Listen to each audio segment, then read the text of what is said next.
કચ્છ સરહદેથી પાકિસ્તાની ઘૂસણખોર ઝડપાયો છે। બીએસએફે પેટ્રોલિંગ દરમિયાન ઘૂસણખોરને ઝડપી પાડ્યો। ઘૂસણખોર પાકિસ્તાનના સિંધના બદીન જિલ્લાનો ખાવર નામના પાકિસ્તાની નાગરિકની પૂછપરછ ચાલી રહી છે। તો કચ્છની સરહદથી વધુ એકવાર ઘૂસણખોર ઝડપાયો છે। આજે કચ્છની બોર્ડર પર બીએસએફના જવાનોની સંદિગ્ધ ગતિવિધિ જણાઈ આવી હતી। જવાનોએ આસપાસના વિસ્તારની તપાસ કરતા એક ઘૂસણખોર ઝડપાયો છે। ઘૂસણખોરની ઓળખ પાકિસ્તાની નાગરિક તરીકે થઈ છે। પાકિસ્તાનના સિંધના બદીન જિલ્લાનો ખાવર નામનો પાકિસ્તાની નાગરિક ઝડપાયો છે। બીએસએફે ઝડપેલા પાકિસ્તાનીની હાલ વધુ પૂછપરછ ચાલી રહી છે। પ્રજાસત્તાક દિવસને ધ્યાનમાં રાખીને બીએસએફની આંતરરાષ્ટ્રીય સીમા પર વિશેષ પેટ્રોલિંગ હાથ ધર્યું છે। ત્યારે કચ્છની બીએસએફની ટીમને ઘૂસણખોરીને ઝડપવામાં સફળતા મળી છે।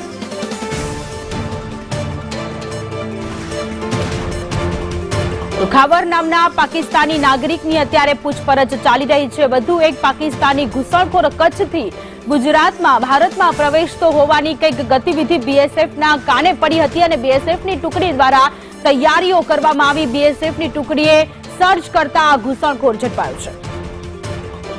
સંવાદદાતા અલ્પેશ ગોસ્વામી આપણી સાથે જોડાયેલા છે। અલ્પેશ, કચ્છમાં બીએસએફની ટુકડીને સફળતા મળી છે, પાકિસ્તાનથી ઘૂસણખોર ઝડપાયો છે।